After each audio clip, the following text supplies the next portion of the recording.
Hello Anne-Sophie, bienvenue sur le podcast Je peux pas, j'ai business. Comment ça va aujourd'hui? Bonjour, ça va super. Merci Aline pour ton invitation.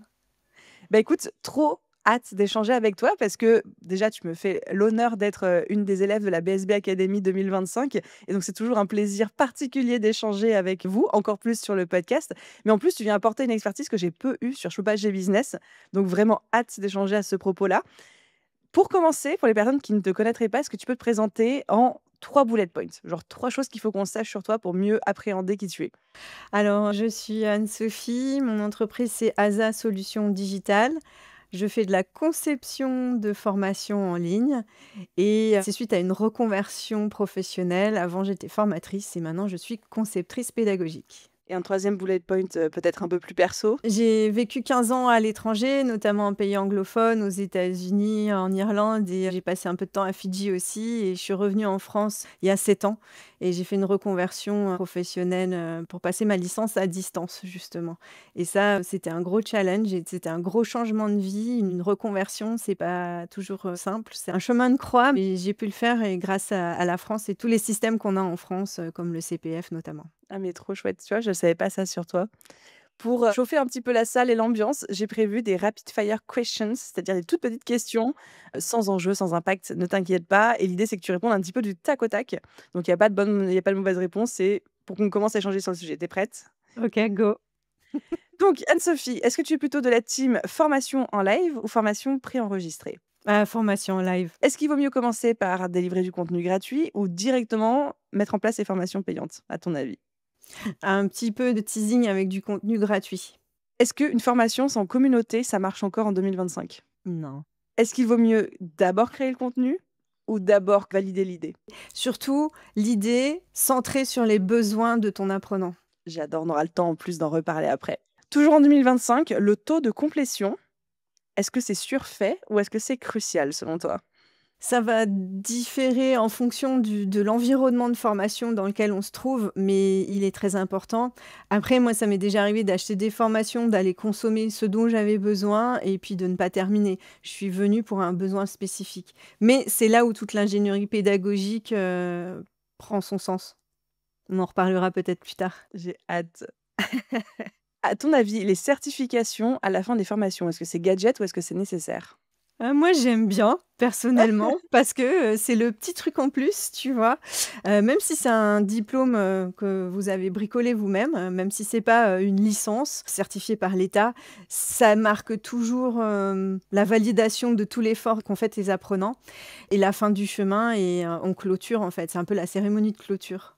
Feu d'artifice et tout, bien sûr. Et confettis et compagnie. Flamboyance. Non, sans aller jusque-là, c'est hyper important, de reconnaître, en fait, ses acquis et le travail qui a été fourni par les apprenants. Je suis assez d'accord avec toi là-dessus. Il me reste 2 questions. Concernant la gamification, indispensable ou optionnelle? C'est indispensable. Après, en fonction des sujets, ça peut varier donc comment on le fait, mais j'en ai déjà mis dans une formation en compta-gestion, par exemple. Oh, j'ai hâte que tu nous en dises plus. Et oui, ça peut être fun la compta-gestion. Dernière question pour toi. Quel est ton outil préféré pour créer une formation? Géniali.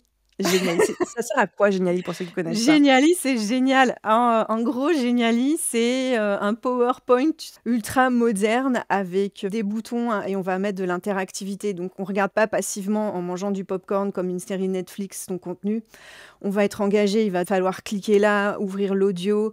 On peut faire des activités directement à l'intérieur. J'adore les glisser-déposer où il faut aller, relier, les infos. On peut mettre des quiz directement à l'intérieur de tout ça et on fait monter en compétences, on valide les acquis, en faisant tous ces petits jeux de gamification à l'intérieur. Donc c'est presque un outil tout en un pour être, un formateur efficace et Ouais. créer des formations qui engagent. Je mettrai le lien, hein, de Geniali en description de cet épisode de podcast pour les personnes qui seraient à la recherche d'un tel outil. J'ai hâte qu'on creuse dans le corps du sujet d'aujourd'hui. Merci d'avoir, participé et d'avoir répondu présente pour ce petit jeu des rapid fire questions. J'ai juste une question avant qu'on se lance. Tu t'es présentée comme conceptrice pédagogique. Il y a peut-être des personnes qui ne savent pas ce que c'est, d'autres qui connaissent ingénieur pédagogique.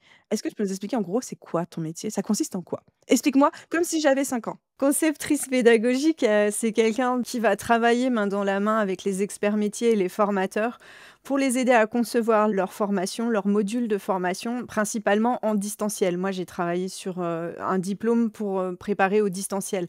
Ce diplôme, je l'ai fait moi-même à distance. Donc j'ai cette richesse d'avoir été pendant 1 an une apprenante à distance et j'ai, enduré et subi certains cours, certaines activités et puis j'ai pris plaisir.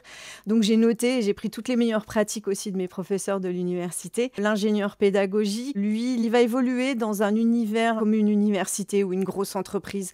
Donc il a un profil un peu plus technique et puis stratégique et il va coordonner les projets de A à Z. Bien évidemment, en fonction des environnements dans lesquels il évolue, il va se retrouver à tout faire ou alors il va simplement se retrouver à coordonner le graphique designer, l'enregistrement des vidéos, il va plus chapeauter. Mais en gros, on fait le même métier. J'étais plus confortable avec le terme de conceptrice pédagogique parce que dedans, j'explique déjà que je vais concevoir quelque chose. C'est lié à la pédagogie. Pour moi, il y avait plus d'indices.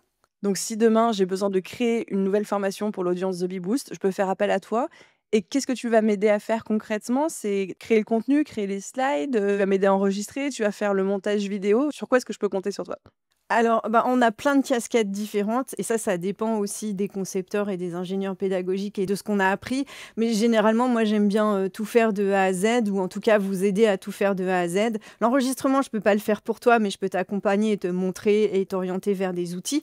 Mais à la fin, c'est toujours toi qui es face cam et qui fais tes enregistrements. Mais je t'aide un peu un coach aussi pour te motiver, pour dépasser un peu ce stress parce que c'est pas évident.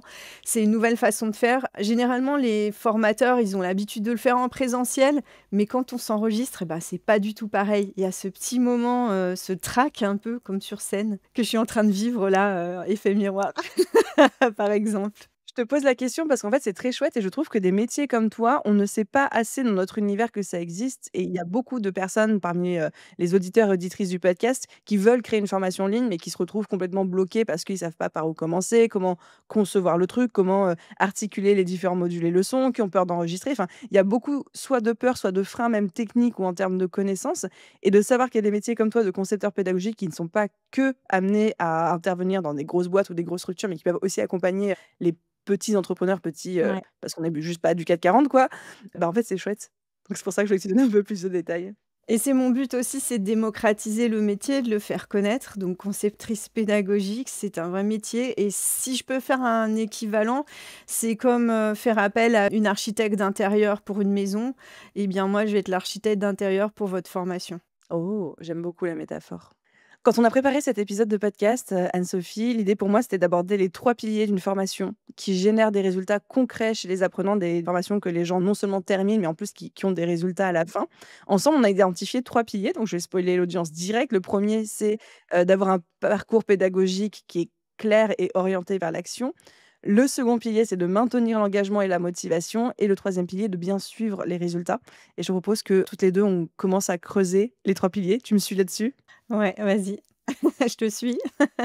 Le premier pilier, c'est d'avoir un parcours pédagogique clair, qui est orienté vers l'action. Donc concrètement, on va commencer par le b.a-ba, c'est quoi un parcours pédagogique? Moi, je parle beaucoup par, analogie et par, image et ça fait partie aussi de la pédagogie que vous pouvez utiliser pour transmettre autrement et pas simplement lire une définition, parce que tout le monde peut aller lire la définition du parcours pédagogique. Pour moi, comme j'aime l'exprimer, c'est un chemin, le parcours pédagogique, qu'on va créer ensemble avec l'expert métier et sur ce chemin, on va mettre des jalons, qui sont les étapes, qui sont les modules, qui vont nous permettre d'arriver à la destination finale, qui est l'objectif de la formation. Qu'est-ce que je veux atteindre? Quelle est la transformation qu'on va opérer chez nos clients ou chez nos apprenants avec ce module de formation? OK, donc c'est juste toutes les étapes, les unes derrière les autres, qui permettent de générer la transformation. Et puis, on met aussi des activités, donc dans les jalons, on met des activités et des ressources pour pouvoir faire monter en compétences les apprenants ou vos clients pour atteindre le but. J'aimerais bien que tout au long de cet épisode, on ait un exemple en fil rouge sur lequel on puisse itérer pour que les gens, se représentent vraiment ce dont on est en train de parler. Tout à l'heure, tu nous parlais d'une formation sur la compta. Est-ce que tu serais d'accord qu'on reprenne ça comme exemple? Ouais. Donc là, par exemple, quand on parle de parcours pédagogique, dans cette formation que tu as créée, côté compta, C'était quoi le parcours pédagogique? Peut-être juste les grands modules ou les choses comme ça? Mais ça, c'était quand j'ai travaillé pour un centre de formation agricole. Il y avait 120 heures de formation pour travailler sur la compta-gestion, pour former les futurs agriculteurs, pour gérer leur exploitation. Et donc, en fait, ce sont des gens qui aiment mettre les mains dans la terre et pas du tout travailler sur la compta-gestion et qui se disent: «Je m'en fous, je vais tout déléguer à un comptable». Mais il y a un moment où le comptable, il a ses limites et il faut comprendre et c'est à toi de prendre tes décisions. C'est ta boîte, c'est pas la boîte du comptable et il faut que tu prennes des décisions éclairées et que tu saches de quoi on te parle ou que même de quoi le comptable, il te parle, à part, te dire: «Tu es dans le vert ou tu es dans le rouge». Il faut que tu comprennes tout ça. Et donc, le parcours pédagogique, il était divisé en modules. En fil rouge, ce qu'on avait, c'était un tableau qui nous permettait de préparer du temps disponible qu'on allait avoir pour travailler sur son exploitation et puis après des revenus qu'on voulait générer et en fonction des contraintes, eh ben, on allait travailler vers, le prévisionnel. Donc ça nous fait tu vois, ce cheminement pédagogique, il était là déjà avec une seule ressource et on avait tout notre cheminement pédagogique à l'intérieur. Donc c'est vraiment à réfléchir à ce parcours pour nos futurs élèves de quel est le chemin le plus simple, le plus logique, le plus direct pour atteindre les résultats qu'on leur promet à la fin de la formation. Voilà, mais en s'appuyant aussi sur des besoins concrets. C'est pas dans le manuel de formation, je dois transmettre la partie sur la TVA, je dois leur apprendre ci, je dois leur apprendre ça. Il faut aussi les impliquer et leur expliquer pourquoi c'est important, quels sont les jalons. Et en fait, on se basait aussi sur le calendrier administratif et financier opérationnel, c'est-à-dire que à telle date, je dois faire ma TVA, à telle date, il y a l'URSSAF, à telle date, à telle date, à telle date. Et ça, c'est de leur expliquer que aussi quels sont les enjeux si tu ne fais pas tout ça. Tu peux ne pas le faire. Les enjeux, c'est en cas de contrôle, qu'est-ce qui va se passer? Quelles sont les pénalités et combien d'argent tu vas perdre? Et en plus, le bouche à oreille des contrôles: «Ah bah, il a pas fait là» et puis tu as un deuxième contrôle, sur, sanitaire et puis tu as un contrôle de ça et un contrôle de ça. C'est une escalade sans fin. La formation, c'est du préventif, mais c'est du curatif en même temps. Si tu as bien tes papiers et pas un ticket de caisse ou une facture sous ton siège, par exemple, de l'organisation administrative avec des classeurs. En cas de contrôle, tout doit être organisé et tu dois sortir les trucs et c'est pas dire: «Bah, allez dans ma voiture sous le siège, vous trouverez les reçus». Donc il y a vraiment cette vision à 360 quoi. Ouais. On va dire, pas un problème, mais une erreur que je constate beaucoup chez les entrepreneurs qui souhaitent créer des formations en ligne, c'est que on a cette envie de prendre toutes nos connaissances et de les jeter dans des modules vidéo et d'en mettre le plus possible parce qu'on se dit: «Je vais donner tout ce que je sais, tout ce que j'ai comme ça, on verra ma valeur, les gens en auront pour leur argent» et cetera. En t'écoutant, j'ai l'impression que c'est pas ça du tout, un parcours d'apprentissage, même si on organise toutes nos connaissances par grandes thématiques ou grands piliers. Comment est-ce qu'on passe de j'ai plein de choses à dire, à transmettre, à j'ai un vrai parcours d'apprentissage. Moi, j'aime bien toujours partir du résultat. Qu'est-ce que je dois savoir faire à la fin? Donc, si je reprends mon exemple pour la compta gestion, je dois savoir faire un bilan, je dois savoir lire un prévisionnel. Je pars de ça. Et après, quelles sont les étapes pour y arriver? Donc, je pars à l'inverse. Et je pars aussi toujours des besoins de ma cible. Et ça, c'est l'analyse de la cible et du marché, vraiment. Et puis, je fais un rétro-planning. Donc, pour arriver à ce résultat-là, quelles sont les étapes? Donc, combien de temps ça va me prendre pour apprendre tout ça? Et puis après, ben, je travaille sur l'expérience apprenant, donc avec les différents formats, les activités qu'on va mettre, les différents modules, les capsules qu'on va mettre pour injecter les informations à différents endroits. Et maintenir l'engagement aussi tout au long. Bah, justement, tu vois, l'engagement, ça peut être aussi d'expliquer les enjeux. Si tu ne sais pas ça en cas de contrôle, tu vas avoir des pénalités financières. Donc là, il y a un vrai enjeu financier, par exemple. Du coup, ça remotive les apprenants à écouter et à être focus parce que derrière, bah, ça peut faire couler ton entreprise. Ce que j'entends, c'est un vrai enjeu de dire j'aime beaucoup le fait de faire un rétro-planning, de dire: «OK, quelle est la transformation qu'il faut que mes apprenants/élèves slash élèves aient vécu à la fin? C'est quoi le résultat concret avec lequel ils vont ressortir de ma formation? Et ensuite, quels sont les grands jalons dont ils ont besoin pour obtenir ce résultat?» Ni plus ni moins. Ouais. C'est-à-dire qu'il y a plein de connaissances qu'on accepte de ne pas mettre dans nos formations en ligne parce que juste ça surchargerait mentalement les gens pour pas forcément les aider plus vite à atteindre leurs résultats, quoi. Quand on part de zéro, souvent c'est plus facile parce que si je reprends l'analogie de l'architecte d'intérieur, si, j'arrive sur un espace, vide, un plateau vide, c'est facile de découper et de faire ses modules. Souvent, on fait aussi de la refonte de formation où là, bah, tout est déjà fait et on arrive dans la formation et là, c'est un peu comme l'émission «Détox ta maison». Wow! Ça déborde de partout, il y en a trop, il y a trop de meubles, trop d'affaires, il y a trop de tout en fait et on est l'apprenant, il arrive là-dedans, il est submergé. J'emploie cette image très forte pour vous faire prendre conscience que oui, vous donnez beaucoup de valeur en tant que formateur, en tant que coach. C'est très généreux de votre part, mais ça peut parfois, contribuer à l'inverse et à faire se sentir submergé et se dire: «Waouh, ouh là là, je suis dépassé par tout ça et je vais pas y arriver». Ça peut faire prendre peur. Et c'est souvent, je trouve, l'erreur numéro un que j'ai faite aussi, hein, donc je lance, la On l'a pierre à fait tous. personne, mais de vraiment, dire, «Moi, j'ai envie de tout mettre parce que je veux prouver ma valeur, je veux prouver que j'ai des choses à apporter, je veux prouver que je sais», enfin, j'ai besoin de prouver des choses. L'autre en face, il se prend peut-être 10 ans d'expérience et d'apprentissage qu'il est censé ingurgiter, intégrer et restituer en 3 mois. En fait, c'est juste pas possible et ça décourage la personne, voire même ça fait que l'apprenant l'élève va se sentir encore plus mal parce qu'il va se dire: «Mais en fait, c'est too much, j'y arriverai jamais», il va se décourager, il va perdre confiance en lui, enfin et en fait, ça rend service à personne. C'est ça. Donc votre générosité, attention, elle peut tuer aussi la motivation de l'apprenant.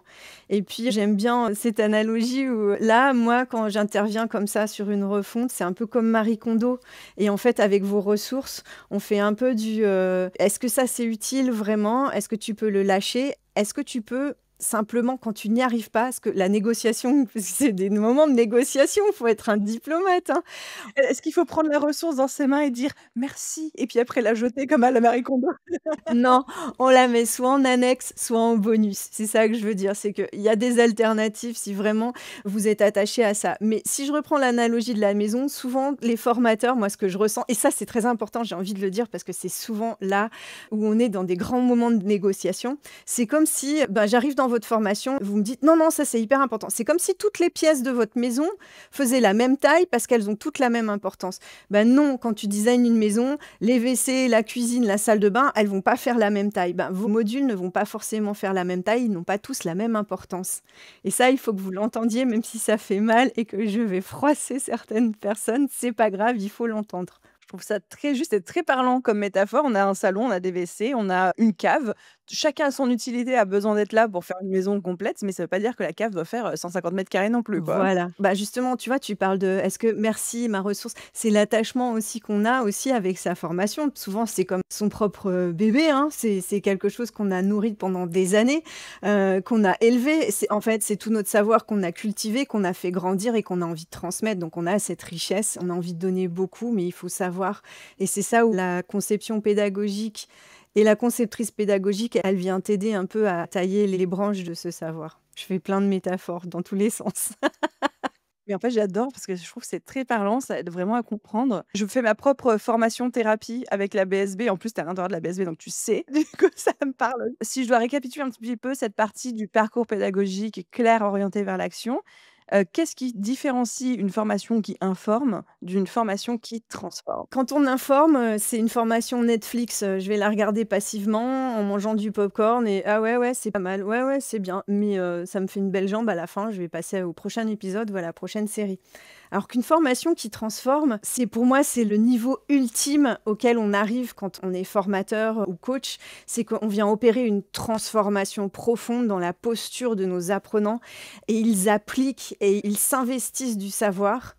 Ils le mettent en pratique et ils deviennent des ambassadeurs pour votre méthode, pour votre formation. Et souvent, les coachs me disent, je veux monter un accompagnement où après, les gens, ils ont plus besoin d'aller voir ailleurs. Moi, j'ai fait la BSB, je fais la BSB, je vais pas aller me racheter une formation ailleurs. J'ai pas besoin. Tu as nourri le besoin que j'avais pour structurer mon business, communiquer, tout ça. J'ai pas besoin de racheter une formation derrière. Et ça, c'est important aussi de le garder en mémoire quand on construit un parcours qui transforme. Je retiens vraiment de cette partie du parcours pédagogique clair, orienté vers l'action, plusieurs choses. La première, c'est le besoin, on n'en a pas vraiment beaucoup parlé, mais de quand même aller faire son étude terrain auprès de son audience, de ses besoins, et cetera. D'identifier le résultat concret, la promesse qu'on apporte avec notre formation, qui est pas juste pas, comme on disait, pour informer, mais pour apporter une transformation concrète. Et ensuite, en fonction de cet objectif, de déterminer tous les jalons qu'on a C'est besoin ça. d'avoir. Je vais faire un exemple, je vais me risquer, tu vas me dire si c'est exactement ça, si j'ai bien compris. Mais par exemple, si demain je décide de lancer une formation sur comment créer et lancer sa chaîne YouTube, bah, en fait, je vais vraiment me concentrer sur l'étude de marché, le fait de trouver sa thématique, ses idées de vidéos, peut-être, la technique, le montage, l'enregistrement et cetera. Mais je vais pas commencer à aller parler de comment créer son entreprise, comment, créer ses offres et cetera. On pourrait se dire: «Oui, mais ça fait sens si», mais en fait non, c'est ces fameuses petites ramifications qui feraient que la formation Oui. serait trop grosse, trop dense, trop et générer ce sentiment de submersion chez l'apprenant. Est-ce que j'ai bien compris? C'est ça, il faut aller répondre d'abord directement aux besoins de l'apprenant. Après, si tu veux mettre des choses en plus, encore une fois, tu les mets en annexe ou en bonus. Le petit bonus, ça peut être intéressant d'avoir les étapes d'avant, mais là, moi, j'achète la formation pour un besoin spécifique. C'est important quand on communique au niveau du marketing, parce que tu me vends une formation pour monter du YouTube, puis je me retrouve avec des infos sur comment créer sa boîte. Bah non, c'est pas ce que j'ai demandé. Du coup, je m'en vais. Ou alors, je demande un remboursement, parce que c'est pas ce que j'ai demandé, ou il y en a trop. C'est pas utile. Je vais faire encore une analogie. J'adore, vas-y, je suis prête. Si je demande à une designer d'intérieur, je lui dis: «Voilà, j'ai 100 mètres carrés à aménager» et elle me fait un loft et en fait, elle m'a jamais posé de questions, tout ça. Elle me dit: «Bah, je vous ferai la surprise» et là, j'arrive et puis j'ouvre les yeux, tu sais, comme dans les émissions de télé là et je découvre. Elle a pas pris en compte, j'ai un mari, j'ai ma grand-mère qui habite avec moi ou j'ai 4 enfants. Tout ça, c'était de l'imagination, mais tu vois, elle a pas pris en compte mes besoins et du coup, bah, on se retrouve à vivre dans un loft. Toutes ces personnes-là, ça va pas. Donc il faut bien prendre en compte les besoins et tu vois, cette analogie, je pense qu'elle est très parlante. Si tu prends pas en compte les besoins, tu vas taper à côté et tu vas pas répondre. On est parfaitement d'accord là-dessus. Très bien. Donc, ça, c'était notre premier pilier, d'avoir un parcours pédagogique clair, adapté à son audience, orienté vers le passage à l'action. Et du coup, depuis le début, et je sais qu'il y a plein de personnes qui se posent les questions, tu nous parles un peu de gamification, tu nous parles d'exercice, tu nous parles de quiz, tu nous parles de passe à l'action, tu parles de plein de choses. Donc, notre deuxième pilier, c'est comment est-ce qu'on maintient l'engagement et la motivation pour éviter que les gens et les élèves abandonnent à mi-parcours, mais que justement, ils puissent compléter la formation et avoir les résultats qu'on leur promet. La première question, c'est, il y a beaucoup de formateurs qui se plaignent, bah, mes élèves, ils abandonnent à mi-parcours. C'est quoi les causes les plus courantes de ça? Je pense que c'est une question d'effort et de défi. Si le défi il est mal calibré, si c'est trop dur, je vais abandonner. Donc là, on est dans la surcharge cognitive, tu vois, trop d'informations, c'est too much pour moi, je m'en vais, j'abandonne. Soit c'est trop facile et je m'ennuie. Et ça, c'est le bon dosage qu'on opère, soit en affinant sa formation au fur et à mesure des années, donc on apprend à jauger, soit en travaillant avec une conceptrice pédagogique dès le départ, parce que ça nous permet justement d'affiner au plus près. Mais attention, on n'a pas de baguette magique, et dans toutes les formations, les grosses formations aussi, hein, dans centre de formation, on travaille toujours sur les retours des apprenants, de promo en promo. Donc on va itérer à chaque promo pour l'améliorer à chaque fois, d'accord? Donc la première, ils essuient les plâtres, donc les bêta-testeurs, c'est très important à ce niveau-là. J'ai l'impression que, en fait, c'est quand même très disparate parce que chacun avec son unicité ne va pas avoir la même notion de qu'est-ce qui est dur, qu'est-ce qui est facile, la même résilience, la même force de travail. Même opérationnellement, on n'a pas tous le même quotidien entre une personne qui est célibataire, seule, au chômage et une personne qui est maman salariée avec 2 jumeaux ou je sais pas quoi. Bah, on n'a pas les mêmes forces de travail, donc j'imagine que c'est très subjectif de dire qu'est-ce qui est dur, qu'est-ce qui l'est pas. Comme tu dis, on peut y aller, à l'intuition ou se faire accompagner. J'imagine qu'il y a quand même un taux de drop qui est un peu inévitable en fonction, des formations, tout spécifiquement sur du 100 distanciel. Ce serait quoi un taux de drop ou un taux d'abandon acceptable? Si c'est du 100% distanciel, sans intervention, où tu es tout seul, généralement, c'est déjà bien si 10% vont au bout. Ça me paraît faible. Que 10 qui vont au bout? Pour les formations où tu es tout seul, Où il y a pas d'accompagnement, pas de coaching, pas de live, OK. voilà, il y a rien, tu es tout seul et généralement, en fait, on en a tous dans notre boîte mail. Oui, c'est vrai. Moi aussi, j'en ai acheté que j'ai même pas ouvert. C'est le cimetière des formations, notre boîte mail, souvent. Voilà, on contribue tous à ça, à ce taux-là. Par exemple, on parle de défis d'engagement, c'est une mère au foyer, tout ça. Ça, c'est dans les prérequis et dans ce que tu vas annoncer de ta formation, du nombre d'heures, de la difficulté. Attention, vous vous engagez dans cette formation, ça va nécessiter tant d'heures de travail par semaine. Il va falloir que vous réalisiez tel et tel livrable en X temps. Et si déjà tu les aides à se projeter, alors bien sûr, parfois ça va te desservir parce que tu vas pas vendre, mais en même temps, est-ce que tu as envie de vendre à des gens qui vont abandonner? Non, tu as envie de vendre à des gens qui sont motivés, qui ont le temps, l'expérience, ou alors tu adaptes ta formation à ces personnes-là, ces profils-là, en disant: «Bah, voilà l'adaptation». Comme par exemple dans la BSB, tu nous fais des semaines d'implémentation, mais ça nous permet de souffler et de rattraper si on est un peu à la bourre. Mais il y a pas de retard dans la BSB parce qu'il y a les semaines d'implémentation et ça permet de soulager cette charge cognitive. Donc tu vois, les pauses aussi, ça fait partie de la conception pédagogique pour alléger la charge des apprenants. C'est hyper intéressant. C'est toujours, je trouve, le très, très gros défi des formateurs en ligne. Parce que tous les formateurs avec qui je parle, même les personnes qui ont accueilli 5 000, 10 000 élèves dans leur programme, à chaque fois, c'est le même cheval de bataille. C'est comment est-ce que je fais pour que les gens suivent jusqu'au bout et surtout implémentent jusqu'au bout. Et en vrai de vrai, je faisais la nana un peu scandalisée devant les 10%. Mais il n'y a pas si longtemps que ça, je parlais avec un très, très, très gros formateur qui a eu plus de 12 000 élèves dans ses programmes, etc., qui me disait mais que lui, il y avait moins de 30% des gens qui suivaient la formation jusqu'au bout. Et on parlait même pas d'implémenter, il me disait l'implémentation, les gens qui ont des résultats, c'est peut-être 3%. Et c'est un truc, il se battait contre ça et vraiment, il faisait tous les efforts pédagogiques, d'accompagnement, il proposait du coaching. Enfin, vraiment, il faisait tout, mais il disait il y a que 3% des gens qui ont des résultats.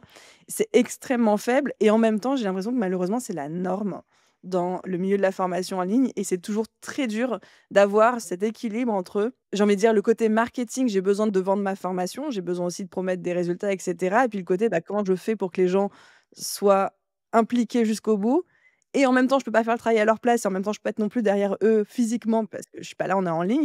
C'est toujours dur, je trouve, de trouver un équilibre. J'ai fait un post LinkedIn là-dessus où c'est un mocktail, pédagogique où tu mixes plein d'ingrédients en même temps, mais après c'est le dosage que tu vas affiner dans le temps parce qu'il faut aussi travailler sur la valeur perçue. Moi, quand j'ai ouvert la BSB, je me suis dit: «Mais c'est pas assez cher». Quand j'ai vu tout ce qu'on allait faire, Oh merci. je trouvais qu'elle valait beaucoup plus. Donc du coup, j'avais ce sentiment de valeur perçue, au-dessus, donc c'est chouette. Mais parfois, on peut être à l'inverse déçu en se disant: «Ah mais j'ai payé ça, mais ça les vaut pas».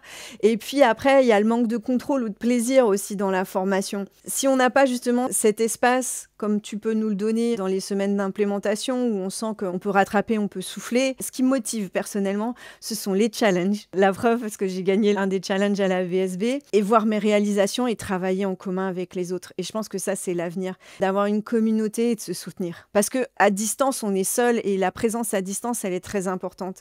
Et là, toi, tu fais de la présence parce que tu as les office hours, on peut te contacter le soir, on peut avoir des retours aussi quand on a des doutes, on peut avoir du coaching en classe et ça, c'est génial.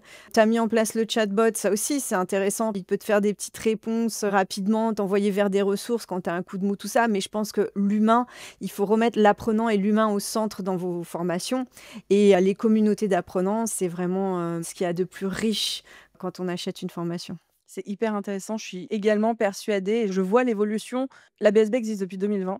J'ai refait le programme 3 fois, je le fais évoluer chaque année aussi et en fait, je vois vraiment l'évolution entre le début où on était plus sur: «J'ai besoin de contenu, j'ai besoin du plan d'action» et là, en 2025, ce que je ressens chez la majorité des élèves et des apprenants, c'est: «J'ai besoin de soutien, j'ai besoin de motivation, j'ai besoin qu'on soit avec moi, qu'on fasse avec moi, j'ai besoin de retour, de feedback» et presque le contenu devient secondaire et là où le coaching, la communauté, les lives et la motivation deviennent presque les éléments moteurs et c'est assez intéressant, je trouve, d'observer ça, ouais. Et je pense que c'est un effet de bord de l'IA parce que on a tellement accès à l'information. Avant, on disait: «Bah, tu qu'à googler». Maintenant, bah, tu qu'à demander à l'IA et l'IA, elle nous fait des réponses, certes parfaites, mais qui restent quand même toujours à vérifier, la véracité et puis c'est des retours qui sont plats. Alors que l'humain, il va y mettre, quelque chose, son petit grain de sable. Cette imperfection qu'ont les humains, bah, ça nous manque dans l'IA. C'est comme si ça nous humanisait plus. Je m'en sers beaucoup pour mes formations, mon travail. C'est un assistant et il va pas me remplacer. Il a pas mon expérience et même si je le nourris et que je lui explique comme tu as pu le faire avec ton chatbot, tu lui donnes tout, c'est pas du parler à Aline en direct. C'est pas la même chose et c'est ça dont on a besoin aujourd'hui parce qu'on est submergé d'informations, de technologies. Il y a ce retour un peu en arrière du besoin d'être avec des humains. Une des plus belles expériences que j'ai vécues de tous mes voyages, c'était quand j'étais à Fidji. J'ai eu l'honneur d'être invitée dans un village et le soir, les familles, autour du feu, en cercle, ils chantent et ils boivent du kava. C'est la tradition, mais c'est marquant, c'est qu'on retourne dans des cercles, des traditions et du partage. Je suis mais tellement, tellement d'accord avec ça. Du coup, concrètement, en termes d'outils, de moyens à notre disposition, c'est quoi le panel des outils qu'on a à notre disposition pour aider les élèves à appliquer concrètement notre formation. On a cité plein de choses et là, je peux me baser sur ce que je mets en place dans la BSB. Donc, on a des exercices évidemment pour chaque leçon à ses petits exercices. Il y a la communauté, il y a le coaching, il y a l'accompagnement, il y a ma présence quasi quotidienne pour répondre aux questions, il y a la gamification, donc le fait de mettre de la ludification dans une formation. Est-ce que tu peux nous faire une espèce d'état des lieux de tout ce qui est possible et surtout nous dire comment choisir ce qui est bien pour notre formation? Parce qu'évidemment, l'idée, c'est pas de tout faire. Tout est possible, madame, c'est le jeu de la vie, mais c'est surtout le jeu du budget. J'adore.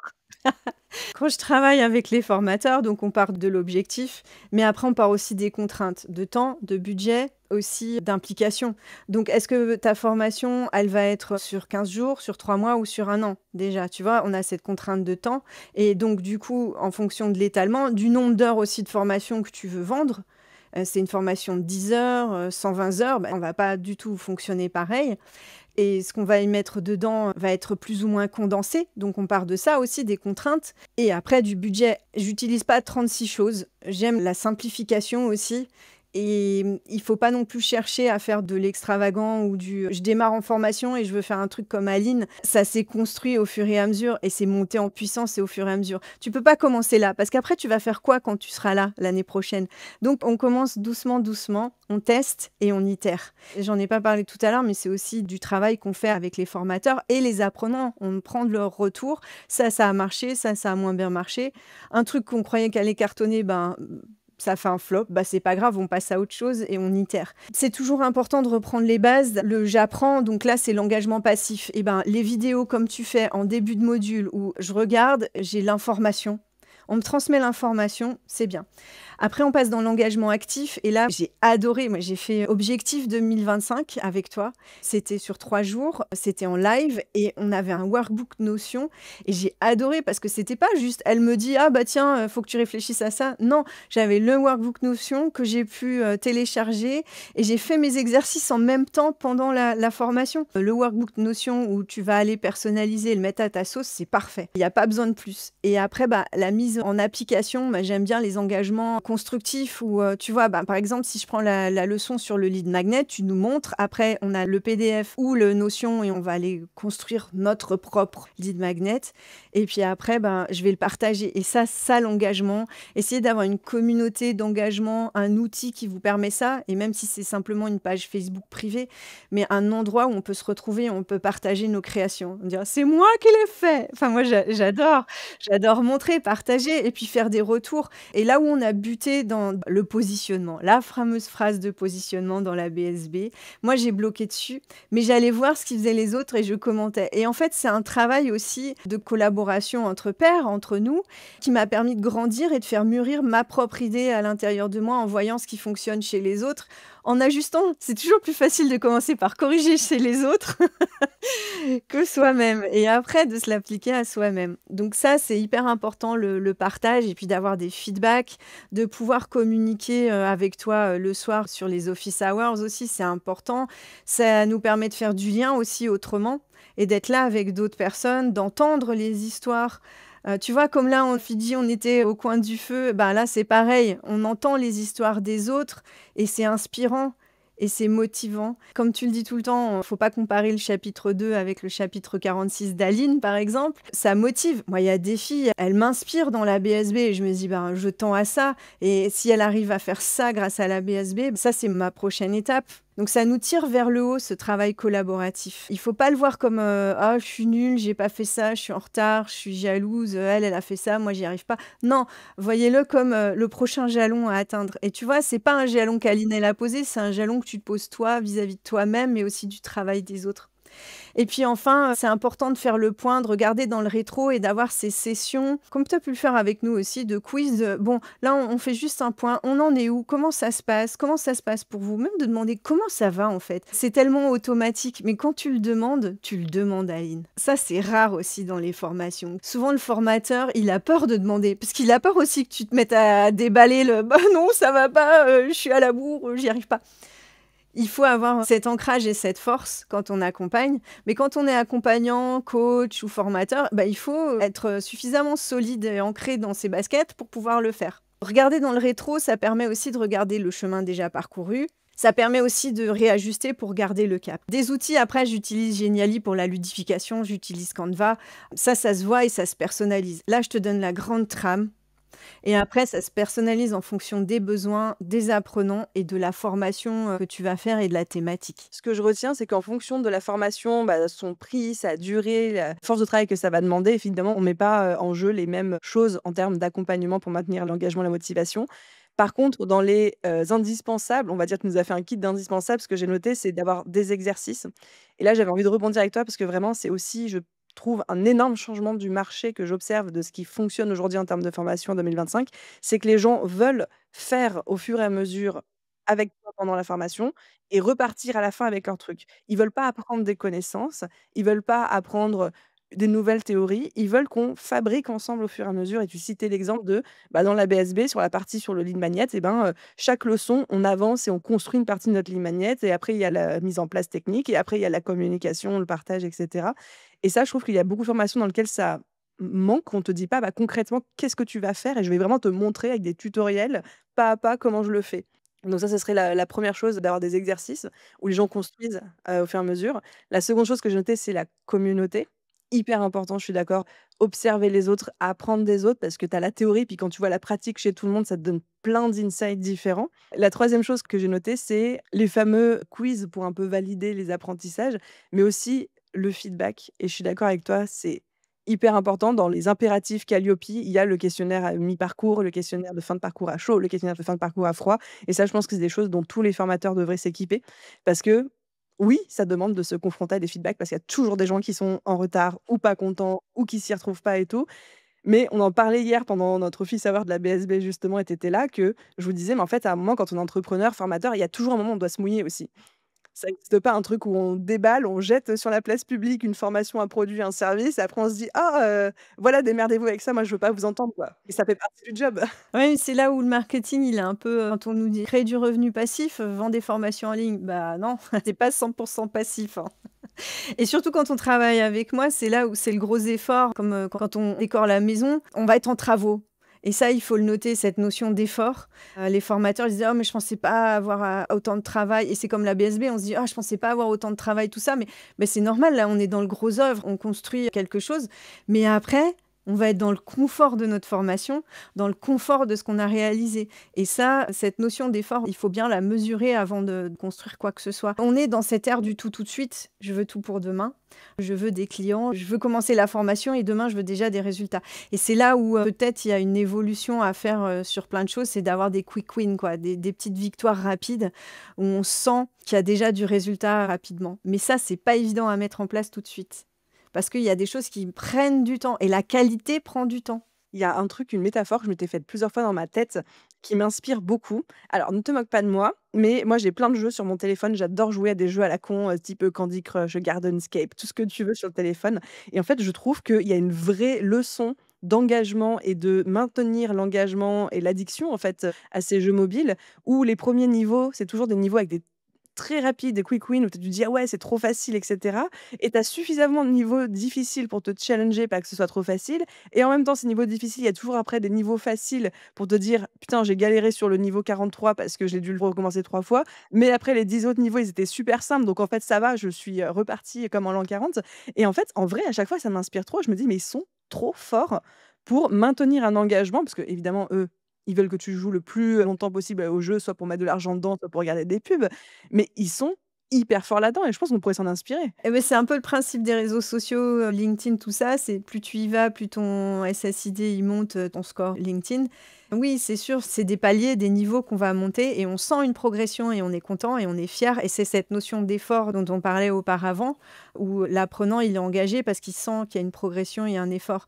Après, ça peut être simplement aussi, l'effet carotte, donc le diplôme à la fin ou quelque chose comme un challenge. Ouais, je me rends compte que je marche beaucoup à la carotte et au challenge, mais regarde tout ce qui m'a permis de remporter. Donc c'est très important pour maintenir, l'engagement et d'appuyer sur les leviers de chacun. Et là, je pense qu'un petit tour des profils disques, ça pourrait être intéressant.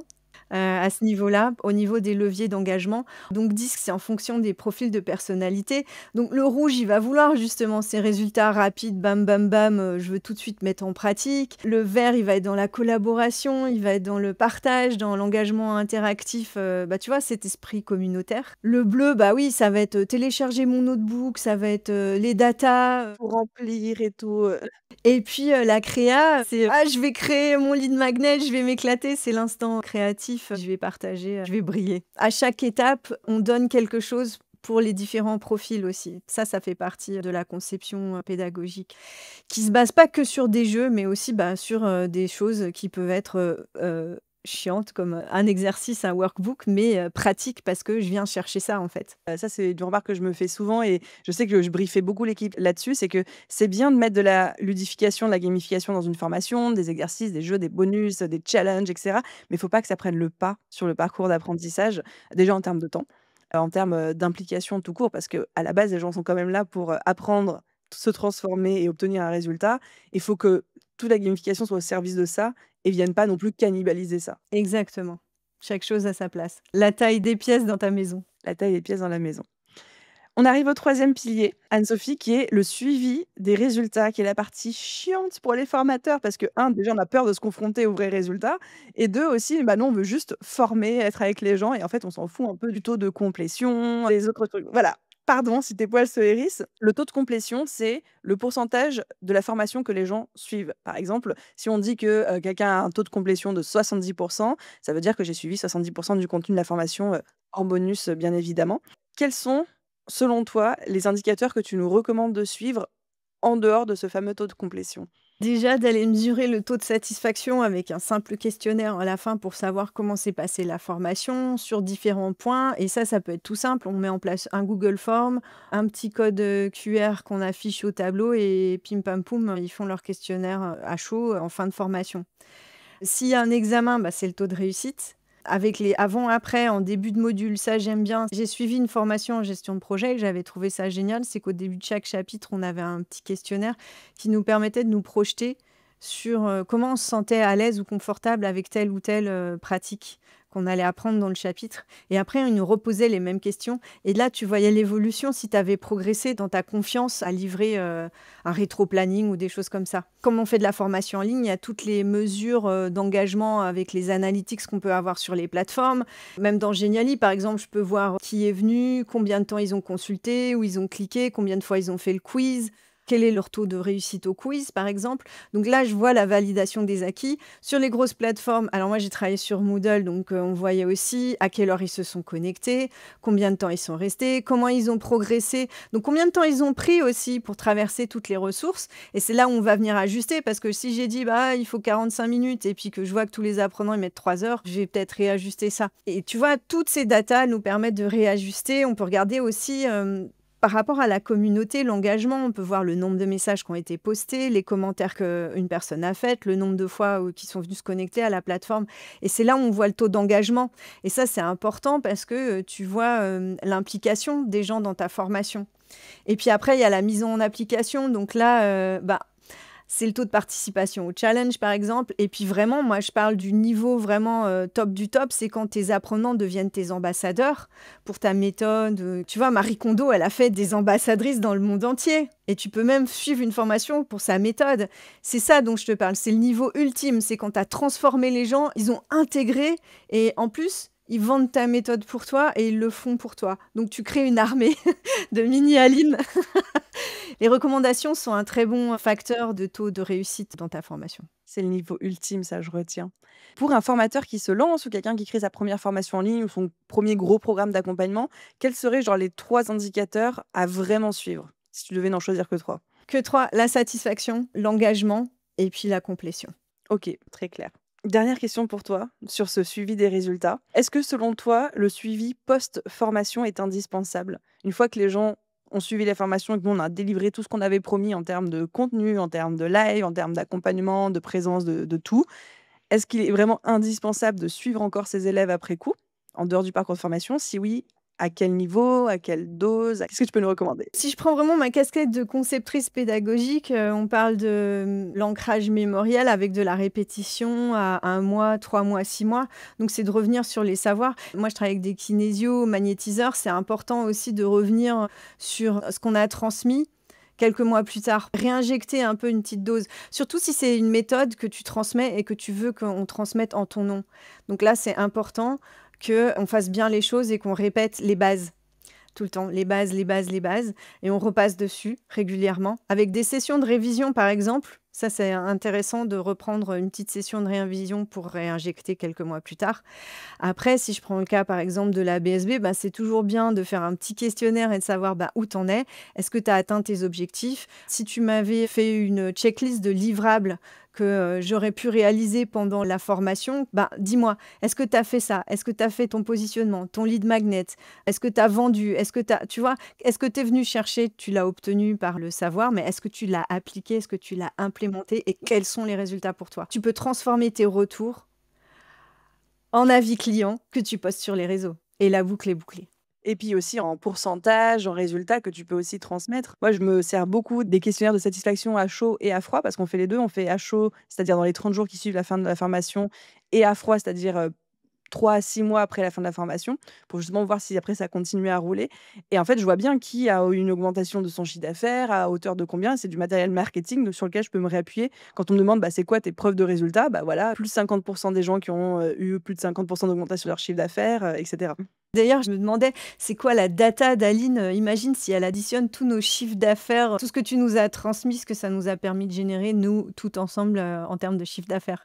Depuis 5 ans, si je devais additionner tous les CA de tout le monde de ces 5 dernières années, de tous les participants, vu que vous êtes plus de 2 000 maintenant, je pense que ça se compte en millions, mais après ça veut rien dire parce que, ce serait très inégalement réparti. Bien sûr, c'est ce que tu nous as aidé à concrétiser. C'est pas toi, ton chiffre d'affaires, mais en tout cas, tu y as fortement contribué, ça, c'est certain.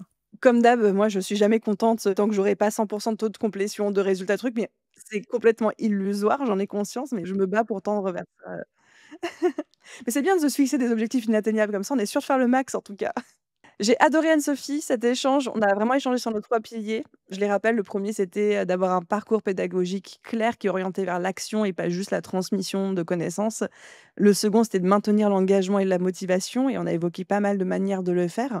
Et le troisième, c'était de bien suivre les résultats et d'oser se mouiller et se confronter aussi, bah, au feedback de nos apprenants pour pouvoir s'améliorer. Pour les personnes qui voudraient soit te contacter suite à cet épisode, soit en savoir plus sur ce que tu proposes et cetera, est-ce que tu peux, un, nous dire quels sont les accompagnements que tu proposes? Est-ce que c'est de la formation pour le coup? Est-ce que c'est du one on one avec toi? Est-ce que tu fais avec nous? Et 2, où est-ce qu'on peut te retrouver? Principalement, je fais de l'accompagnement, one to one, mais grâce à la BSB, je vais créer une formation en ligne avec un pack, starter pack où là, tu vas être tout seul. Tu prends les ressources, mais c'est adapté avec un tarif comme ça. Et puis un accompagnement avec, du coaching, une validation, des différents jalons pour la création de ta formation en ligne. Ça, c'est, quelque chose que je suis en train de préparer grâce à la BSB qui va sortir, dans l'été, 2025. Mon cheval de bataille, c'est LinkedIn, donc c'est Anne-Sophie Aguelmine sur LinkedIn et sur Instagram, c'est, asa_solution_digital. Je mettrai les liens en description, bien évidemment. Vous allez voir l'évolution, depuis que j'ai commencé la BSB. Vous verrez le cas concret de l'évolution de tout ce que j'ai appris et ce que j'ai implémenté avec la BSB. Et merci Aline pour tout ce que tu nous transmets. Et merci à toi d'être une aussi bonne, ambassadrice et de parler, autant bien de la formation. J'étais pas prête à ça, c'était pas le but de l'épisode, mais ça me touche. Mais écoute, c'était un vrai bonheur. Merci Anne-Sophie. Encore une fois, je mettrai tout en description de cet épisode de podcast pour que les gens puissent te retrouver et puis le lien de Geniali dont tu nous as parlé à plusieurs reprises et je te dis à très vite. Merci pour tout. Passe une bonne journée. Bonne journée, au revoir.